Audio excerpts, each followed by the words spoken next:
nous allons prendre notre deuxième ordre du jour. Nous allons parler de Kinshasa. Il vous souviendra que la semaine dernière, Kinshasa était sous l'eau.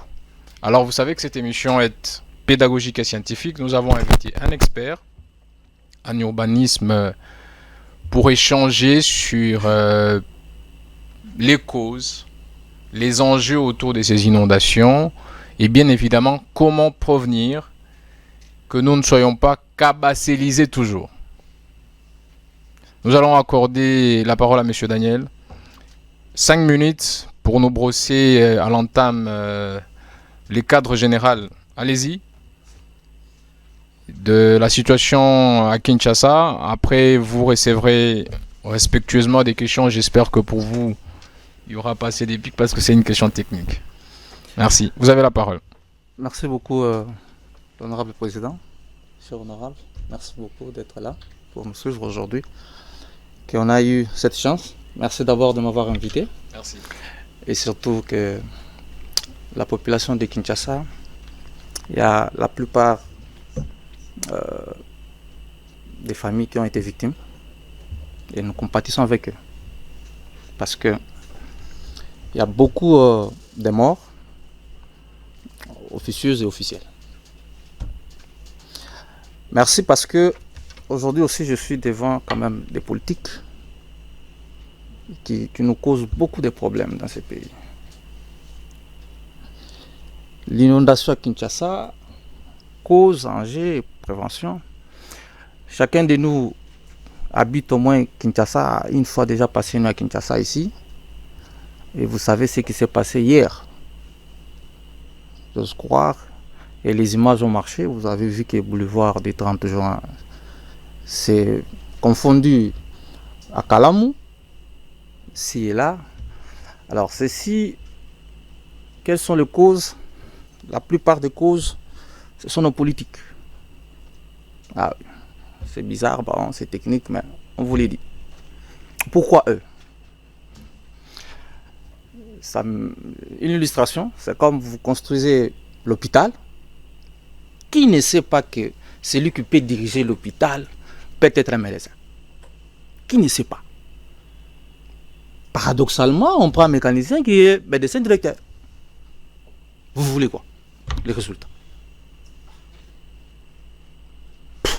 Attendez voir tout ce que vous allez vous attendre d'ailleurs. Ben, soyez contextuel, qu'est-ce que vous voulez dire? Oui, ça veut dire maman. Ne m'amènez pas. Ça veut dire la ville de Kinshasa, comme toutes les autres villes du pays, où tous les politiques doivent savoir que, en tant que politiques, ils doivent être accompagnés en matière de ce qui concerne la gestion de l'espace urbain par des experts en matière urbaine. Tant qu'ils sont aussi là, quand ils les conseillent, vous devez les écouter et pratiquer. Ne pas les pratiquer, bon, récoltons tout ce que nous récoltons à Kinshasa, tout comme ailleurs. Et ça se passe après 60.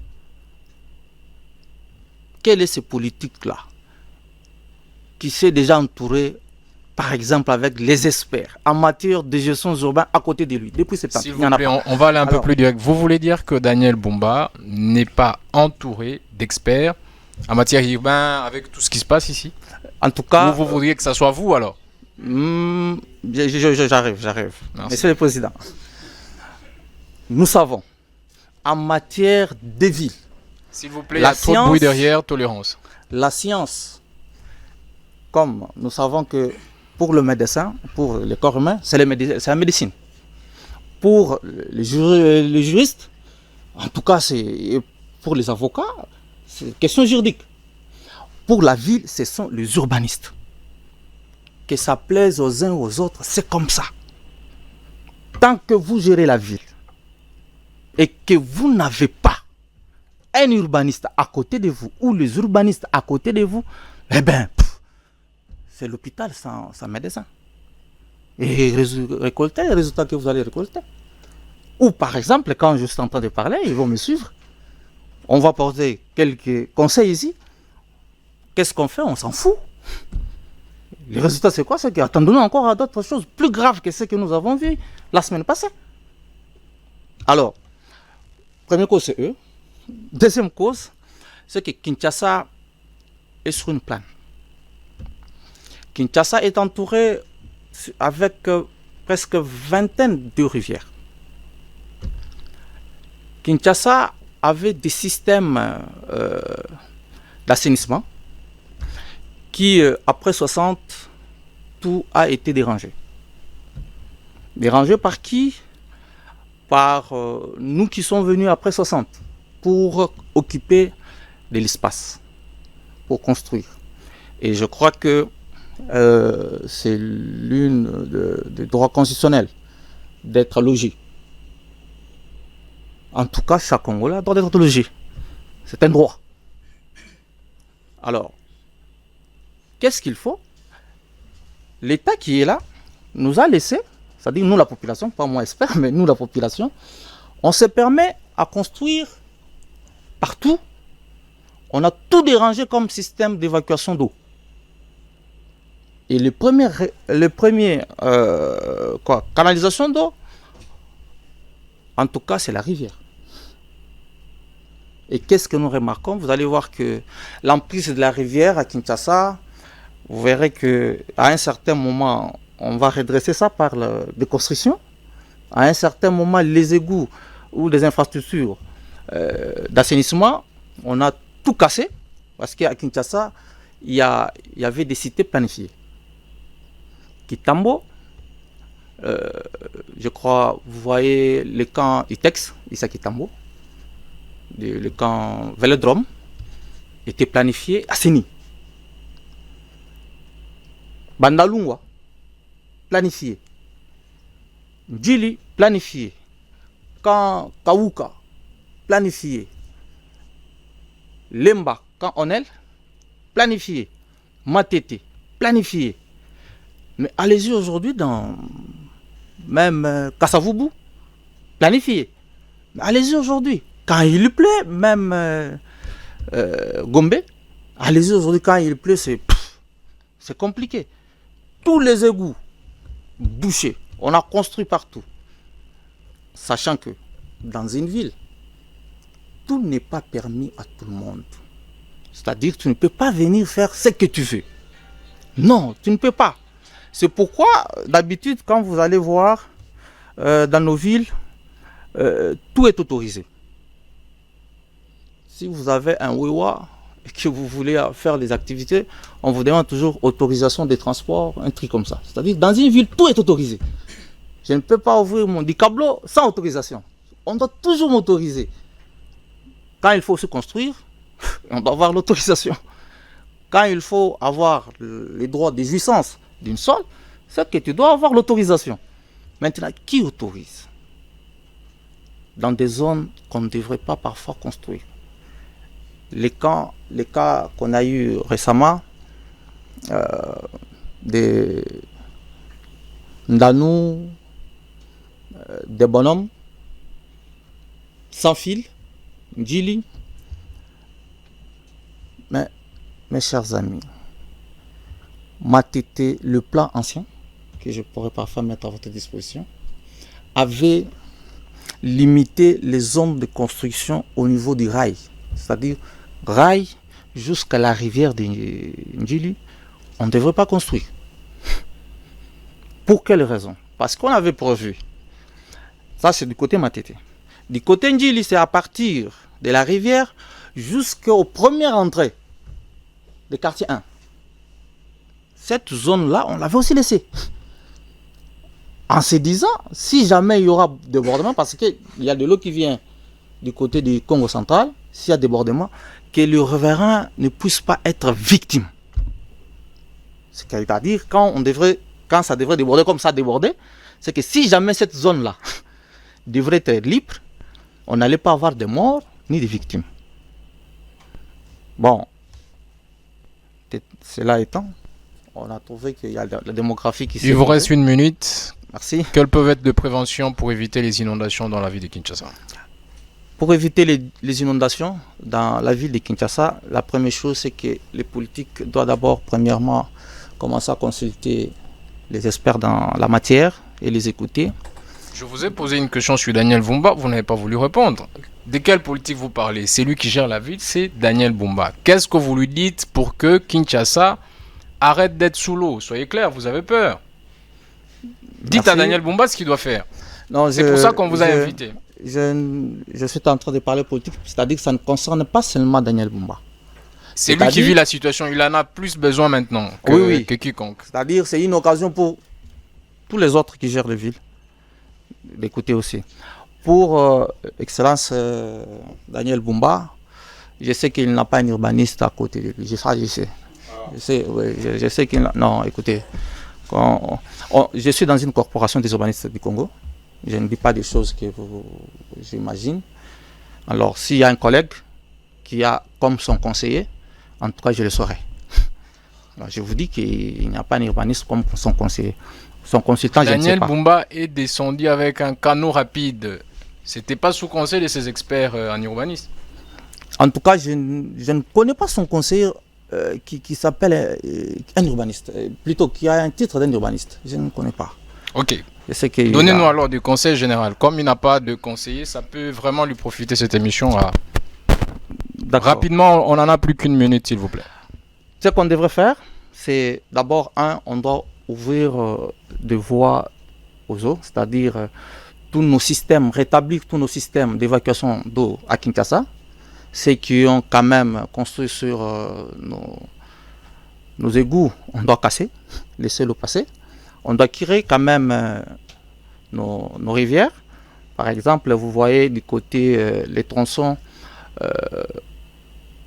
Bokassa, entre la rivière Kalamou, justement Bokassa, en allant vers Forgeron, vous verrez qu'ils étaient victimes. Avec un projet Kinelenda, quelque chose comme ça, on a curé, on a évacué quand même les gens. Quand des bonhommes étaient victimes, je sais qu'on a quand même diminué les taux de cas de victimes sur ces tronçons-là. C'est-à-dire qu'il faut ouvrir et surtout faire participer aussi la population à la gestion harmonieuse de l'espace urbain. Est-ce que vous n'êtes pas en train de dire qu'on puisse démolir Kinshasa? Parce que, à mon sens, à vous entendre parler, on a construit partout. Et s'il faut détruire, on va détruire partout. Kinshasa, il faut qu'on rentre au village. Qu'est-ce que vous voulez dire quand vous dites qu'il faut qu'on démolisse? Alors, je crois démolir tout, c'est le système haussmannien. C'est-à-dire, on avait aussi détruit la ville de Paris. Alors ça, ce n'est pas évident pour le moment. On ne devrait pas tout détruire. C'est-à-dire, dans des zones inondables, comme dans nous les autres, comme on dit, on devrait réglementer. C'est-à-dire, on devrait avoir des conditions, vu le taux démographique qui est en train d'évoluer à Kinshasa, on devrait avoir des conditions quand même qu'on devrait donner pour savoir qui peuvent être logés et quel genre de construction qu'on devrait les mettre là-bas. Alors, casser, c'est-à-dire quand quelqu'un a barré quand même la rivière pour passer, en tout cas, là, prenons, les politiques doivent avoir, le gouverneur doit avoir, ou moi je ne sais pas qui, doit avoir ce courage de dire, bon, écoutez mes chers amis, on doit vous évacuer pour que nous puissions avoir la paix, nous tous. D'accord, merci beaucoup. Merci beaucoup. Vous allez prendre place les temps qu'on prenne quelques questions de parlementaires. Je crois que les miennes, vous les avez répondues. Daniel Bumba n'a pas des urbanistes, c'est bien dommage. Alors nous allons prendre les questions. Honorable Gilbert, pour votre allocution. Et l'honorable Eloge se prépare. Vous avez la parole, honorable Gilbert. Merci, honorable. Très rapidement, vous avez 1 minute. Merci, honorable président, pour la parole. Alors, avant d'intervenir, j'ai d'abord 2 petites questions techniques à poser à notre invité, l'urbaniste.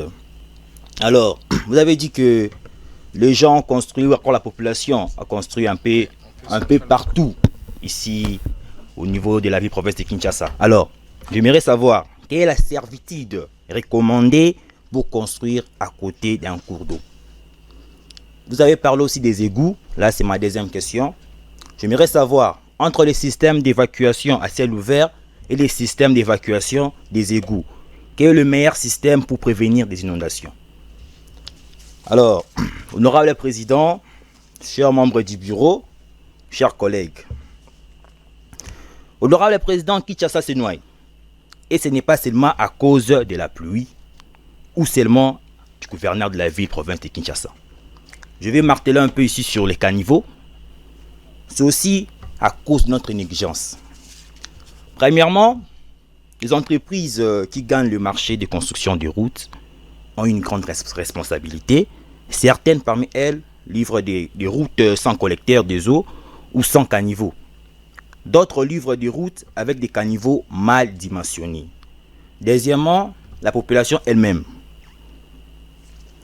Il ne sert à rien d'avoir des caniveaux bien dimensionnés si nous, la population, nous transformons ça en une poubelle publique ou en dépotoir. Chaque sachet jeté, chaque bouteille abandonnée dans les caniveaux provoque ainsi les freinages ou ça empêche l'écoulement des eaux, ce qui provoque le débordement des eaux dans nos propres quartiers. Enfin, honorable président, le gouvernement doit suffisamment soutenir l'office des voiries et des drainages avec les agents et les moyens nécessaires pour leur permettre de bien faire régulièrement l'entretien des caniveaux. Une ville comme Kinshasa a besoin d'un système d'entretien régulier, efficace et visible. On ne peut pas commencer à nettoyer nos caniveaux à chaque fois qu'il y a un drame ou un événement. On doit le faire régulièrement. C'est une mission quotidienne et permanente de l'office des routes. Cela nécessite beaucoup de moyens et des engins. Alors, honorable président, Kinshasa ne peut pas prétendre à l'innovation si elle ne règle pas cette base élémentaire. Alors, il faut que chacun fasse sa part. Les entreprises doivent construire correctement, la population doit respecter les infrastructures et l'OVD doit assumer son rôle pleinement. Honorable Liévin pour votre allocution. Merci, honorable président, de m'accorder une fois de plus la parole. Alors, tout récemment, le ministre de la Justice, maître Constant Moutamba, aurait demandé à ce que l'on démolisse les bâtiments abritant l'église Shekinah Tabernacle, au motif de dire que ces bâtiments seraient la cause des inondations dans la ville de Kinshasa, au regard de son positionnement sur les riverains de Ndjili. Alors, la question qui naît de cette déclaration, ou disons les questions qui naissent de cette déclaration, recourent à votre expertise. Est-ce que la simple démolition de cette église serait là la solution adéquate et efficace par rapport à cette situation? Et deuxièmement, comment il s'explique que l'État octroie un terrain, donne l'autorisation de bâtir et que par après, ces mêmes États reviennent pour exiger la démolition de ces bâtiments? Comment ça s'explique? Et troisièmement, dans l'enchaînement des responsabilités, à qui donnerez-vous cette responsabilité? Est-ce de la faute de l'acquéreur, d'une part, ou c'est de la faute de l'État ou l'administration, ou encore c'est une faute combinée, c'est-à-dire l'acquéreur a sa part de responsabilité et l'administration également a sa part. Voilà un peu les préoccupations qui, relativement à ces sujets, nous ont préoccupés et ont tenu à ce qu'on recourt à votre expertise. Merci beaucoup, honorable président. Merci, honorable Liévin. Nous allons accorder la parole à l'honorable Enoch pour son allocution. Merci, honorable président, honorable membre du bureau, chers collègues. Je pense que nous allons intervenir pas seulement comme parlementaires, mais aussi comme victimes des inondations qui se sont perpétrées la semaine dernière. Dites-moi, vous avez passé nous en tant que victime? J'étais à la maison parce que je l'ai dit, parce qu'en revenant, j'ai dû passer par l'eau de la rivière Ndjili qui est sortie jusqu'au boulevard, je crois vers 23h pour arriver jusque chez moi. Comment il n'y avait pas de l'eau dans la maison et tout? Non, chez nous il n'y avait pas de l'eau, mais je parle de la route. Oui. Voilà. Alors, je pense que l'intervenant nous a bien dit que la cause de la dégradation de l'environnement dans la ville-province de Kinshasa, c'est nos politiques. C'est cela la cause. Mais il faudrait également partir du constat selon lequel que la protection de l'environnement, bien qu'étant un domaine réservé à l'État, cette protection passe également par un civisme environnemental auquel le citoyen doit être nanti. Parce que si les citoyens, en tant qu'acteurs faisant partie de l'environnement, ne prennent pas en compte les données sur lesquelles il doit se baser pour protéger l'environnement, ces derniers seraient les dangers de l'environnement. Parce que si aujourd'hui vous dites que c'est les politiques qui constituent la cause, alors qu'en est-il des citoyens lambda qui du jour au lendemain jettent des déchets, par exemple des bouteilles à plastique dans nos caniveaux, qui sont devenus en réalité comme des poubelles, comme l'a dit mon prédécesseur. Est-ce que eux également ne constituent pas la cause? Également, il y a l'agence Metelsat qui, au mois de février, avait fait une prévision météorologique disant qu'entre le mois de mars et le mois d'avril, il y aura des pluies, des fortes pluies qui risqueront de créer des inondations. Alors que pendant qu'il y avait cette tendance, aucun politique n'était venu intervenir pour, par exemple, dire à l'État de prendre des mesures afin d'éviter ces inondations. Mais subitement, nous voyons des députés nationaux, après les inondations, les députés nationaux, des ministres qui se sont transformés comme des TikTokers, venant se faire filmer dans des flaques d'eau, alors que nous avons besoin de solutions, et viennent pour faire ce qu'on appelle le matuvi, le matalana en réalité dans le langage quinois, pour nous montrer qu'ils sont proches de la population alors qu'ils n'ont pas pris des initiatives. En tant qu'expert, qu'est-ce que vous pouvez produire comme conseil à ces politiciens qui ne prennent pas en compte les desiderata de la population dans la sphère environnementale? Et pour finir, je pense qu'honorable président, honorable membre du bureau, chers collègues, la ville-province de Kinshasa n'a pas besoin du sommeil. La ville-province de Kinshasa a besoin du travail. La ville-province de Kinshasa n'a pas besoin de ceux qui dorment, mais plutôt de ceux qui travaillent. Si au jour d'aujourd'hui, nous continuerons toujours à être prévenus du danger sans prendre de mesures préventives, nous continuerons à mal gérer les pays parce qu'on dit souvent que gouverner, c'est prévoir. Et en matière environnementale, il y a un principe de l'action préventive qui pousse le pouvoir public à prendre des actions à titre préventif afin d'éviter qu'il y ait des dangers sur l'environnement. Mais également, pour finir, je cite par une pensée, une ville sans politique urbanistique n'est que ruine de l'environnement. J'ai dit. Merci honorable Enoch. Expert Daniel, vous avez la parole 7 minutes pour répondre aux différentes questions vous posées et nous allons clôturer la plénière. Merci beaucoup, honorable président. Je sais que quand même, la majorité m'ont rejoint pour dire que ce sont les politiques qui sont toujours des problèmes. Je vais arriver. Honorable Gilbert me dit que la servitude qui est prévue pour qu'on appelle ça la servitude fluviale. Ce qui est prévu, c'est que c'est de 10 mètres de part et d'autre. En tenant compte de l'emprise du cours d'eau. D'où, en tenant compte, ça dépend du cours d'eau, en tenant compte de l'emprise du cours d'eau et de l'importance de l'emprise, si l'emprise est très importante, c'est que au-delà de 10 mètres, on doit en tenir compte aussi d'autres mètres pour les débordements. C'est ainsi que ça a été prévu. Pour Ndjili, je vous ai montré l'ancienne cartographie qui était là, c'est que on avait laissé de l'espace à partir des rails jusqu'à la rivière Ndjili. C'est-à-dire les autres Chekina, des bonhommes, tout, ils ne devraient pas être là. De l'autre côté de Ndjili, c'est-à-dire on avait laissé de la rivière jusqu'à l'entrée quartier 1. C'est-à-dire quartier, je crois, si je ne me trompe pas, 8 ou 9 n'existait pas dans le plan de Ndjili. Parce que Ndjili, c'est une cité planifiée. C'était une correction de Bandal.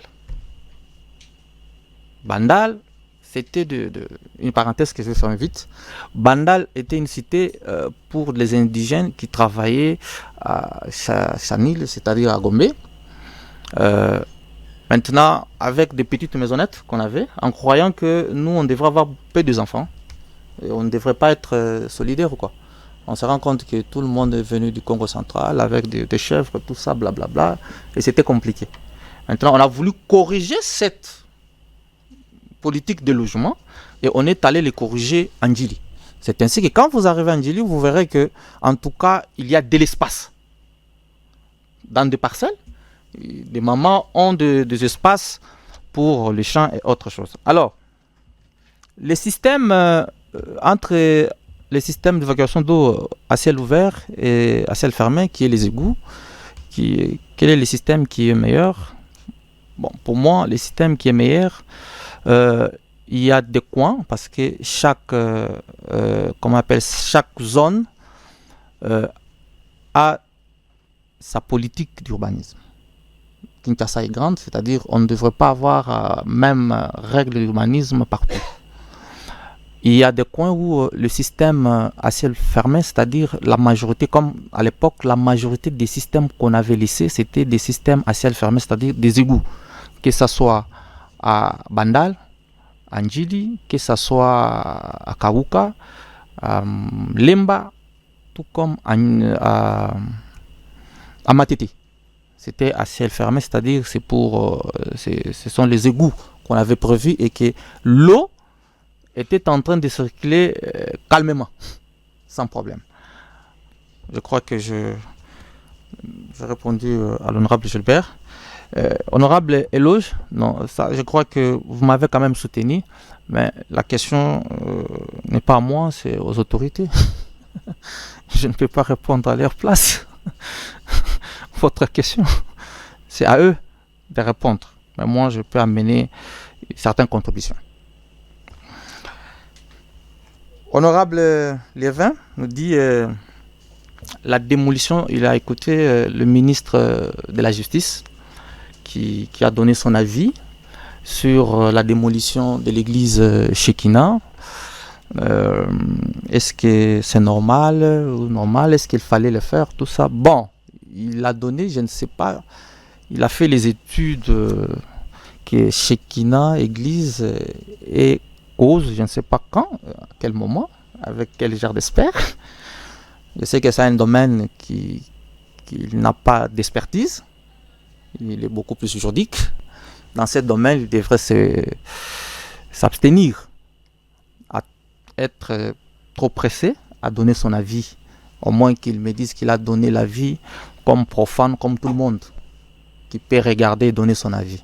Mais ce n'est pas le même avis que les experts. S'il fallait donner les avis, on devrait laisser le temps aux techniciens à la matière pour évaluer et donner l'avis sur ces cas de ce côté là-bas. Quand on donne les droits de jouissance des sols, c'est-à-dire donner des parcelles, et qu'on vous permet de construire, on vient à peine pour démolir, la faute est à qui? C'est lui qui donne ou c'est lui qui avait acheté? Il y a une question qu'on avait aussi, je crois c'est l'honorable Enoch, qui a parlé du plan directeur. Kinshasa est couvert par des plans SOSAC qui a été déjà voté même à l'Assemblée provinciale de Kinshasa, validé, mais qui n'a jamais été approprié par les autorités. C'est-à-dire l'exécution souffre jusqu'à nos jours. Et j'ose croire que ça avait une durée de vie. Une parenthèse encore. Une ville vit, il meurt. Dès que vous la laissez, avec tout ce qu'il a comme pathologie, en tout cas, il n'y a pas de médecin pour le guérir, il va mourir. Vous n'avez pas vu de villes qui meurent? Il y en a. On a vu des exodes plutôt urbains. Les gens se vident dans une ville pour aller dans une autre ville. Pourquoi ils quittent là-bas? Parce que cette ville-là ne vit plus. Il n'y a plus de vue. Or, l'homme a besoin de l'endroit où il doit vivre. Nous avons des villes quand même, vous savez, on a vu à un certain moment Mboujima il s'est vidé. Nous avons vu à un certain moment, quand vous allez à Boma, il n'y a pas de vie. À un certain moment ça vit, à un certain moment ça ne vit plus. C'est-à-dire une ville vit. Alors quand on ne tient pas compte de la bonne santé de la ville, ça pose problème, c'est que la ville peut mourir.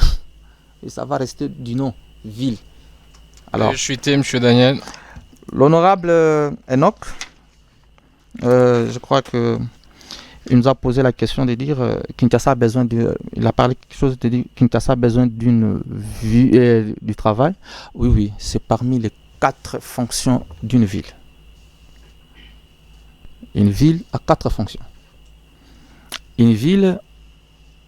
Dans une ville, on travaille, on circule, on se loge, on se divertit. C'est ça les 4 fonctions d'une ville. Et quand votre ville ne répond pas à ces fonctions-là, moi je me dis seulement que ça se ressemble à une ville, pas une ville. Ça a tendance de donner l'image, la façade d'une ville. Mais ce n'est pas une ville, parce que ça ne répond pas à ces 4 fonctions. Alors Kinshasa, c'est une ville, si j'étais démographe, oui c'est une ville parce que le taux démographique est élevé. Si je suis sociologue, je dirais oui c'est une ville parce qu'il y a des vues, il y a des gens qui vivent, il y a des comportements qui sont là. Mais en tant qu'urbaniste, que c'est une ville, ça se ressemble à une ville. Circuler c'est un problème, moi avant de venir ici, je peinais, j'ai laissé mon véhicule pour prendre des motos pour venir ici. Ça pose problème, l'inondation. C'est que, en bref, Kinshasa, on devrait quand même avoir du travail, on devrait quand même se loger convenablement, comme il faut. On devrait aussi circuler comme il faut, on devrait aussi se divertir comme il faut. Ben, je crois que les divertissements, ça marche un peu. Techniquement, s'il vous plaît. Techniquement, je crois qu'on parle de choses différentes. Je crois que le divertissement, ce n'est pas la musique qui se joue à Bandal ou ça. Non, ce n'est pas ça. La musique, et ce n'est pas le divertissement. C'est-à-dire, pour nous, techniques, quand on parle de divertissement, ça veut dire il y a de l'espace de divertissement pour tout le monde. C'est-à-dire, quand je suis à Malika, j'ai un terrain de foot, je vais me divertir. J'ai une salle de sport, j'ai une salle de musique. Quand je suis à Badara, je trouve que j'ai une salle de divertissement.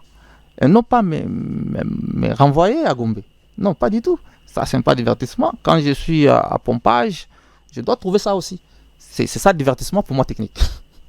Merci beaucoup. Merci beaucoup de vos